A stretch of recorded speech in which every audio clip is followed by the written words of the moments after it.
They're just so darn big. It's definitely going to take some cutting to clear 37-inch tires with 4.5 inches of lift on this F-150.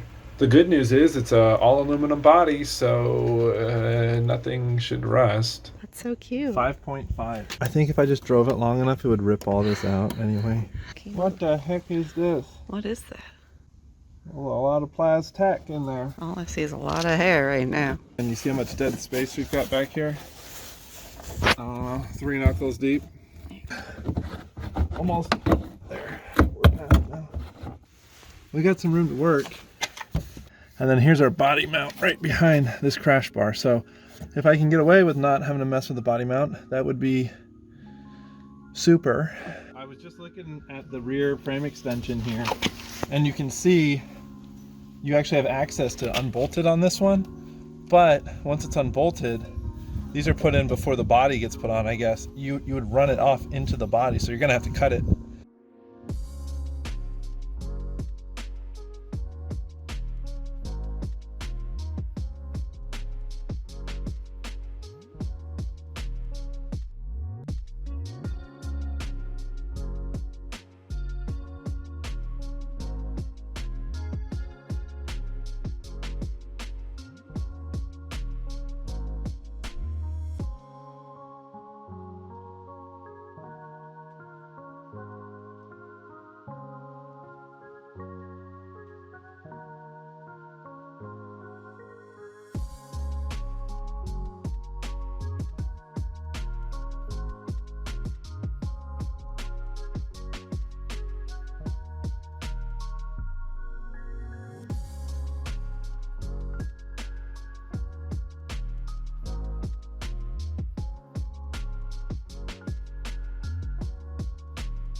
Cold.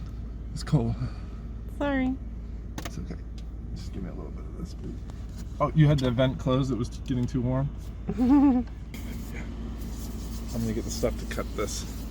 Wire bundle. No, don't want to cut the wire bundle. I want to cut the frame extension, not the wire bundle that it's attached to. Got it.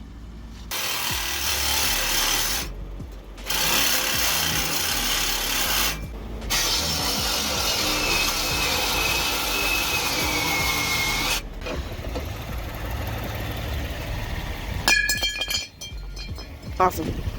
Now the fun part.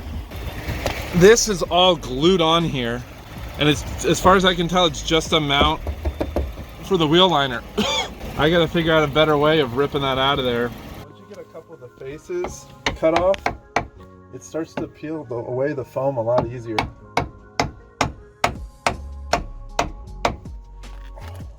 I say that, man. This.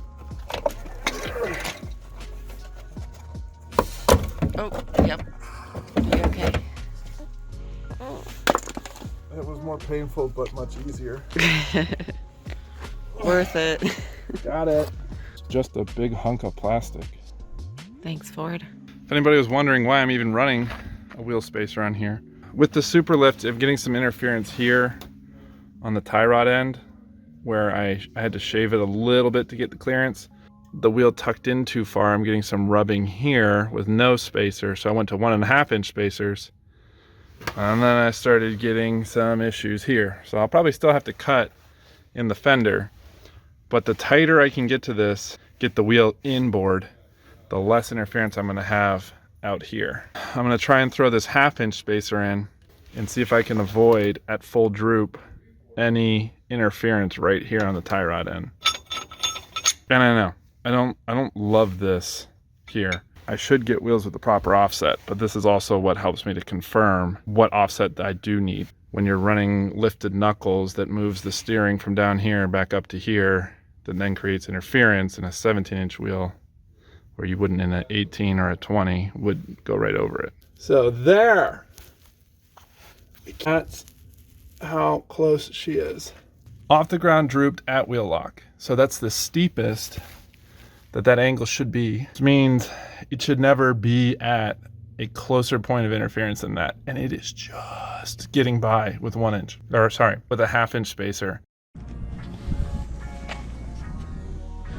All right, so it's close. It's real close. For street driving, it seems to be fine. Now, I'm not beyond doing a big old slice like that if it's necessary, but I think I might get away with it. So what I'm gonna try to do is take this angle that's like this and bring it back more like that, which is gonna take me into this pinch weld, but I wanna thin that pinch weld out and just take this back on an angle like doop to there and then angle it out. And that should open up that arcing path for the tire.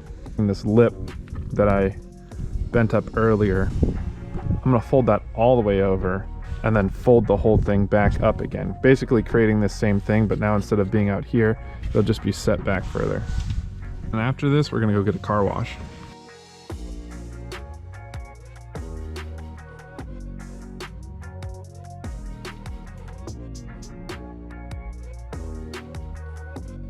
Just remember, this paint is just cosmetic. It's not here for rust protection. So now that's folded over, I'm basically just gonna try to create another fold right on that line.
It was never going to be pretty, but that's it. Still retain the factory bolt right there, and the bottom definitely has clearance now. So this is probably where it gets to be the worst. That's the closest point now, and as that tire comes up, it should hopefully follow inside. I can always back this angle up, come up like more up in here and cut more of that point off if it turns out to be a problem. And then if it really gets bad, we can always segment that pinch weld and bang it over flat. Going with the 1/2 inch wheel spacers, I think we've avoided having to cut the outside of the quarter panel, fender, whatever you want to call it. So the tire, now that it's in a little tighter, tucks in behind this corner, but I'm gonna leave it until it starts rubbing. Some more trail rides and whatnot. Maybe I'll just bring the grinder with me and just cut it on the trail side as it happens. So stick around for that video. But there you go, 37s, 4.5 inches of lift, 2019 F-150. I'm not recommending you do it, but that's how I did it. Make sure you stay tuned. Yeah, spare tire mount is done. Video will be coming out on that eventually. These sliders are in. We'll be replacing these NFAB steps with those. And got a couple of very special modifications that are gonna be happening to the GX470 coming up. Just ignore the Mitsubishi. If any of that sounds interesting to you, would really appreciate if you hit that subscribe button. And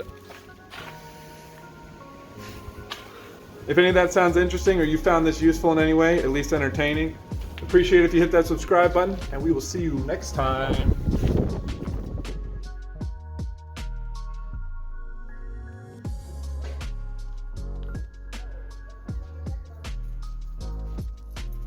Much better. Whoopee.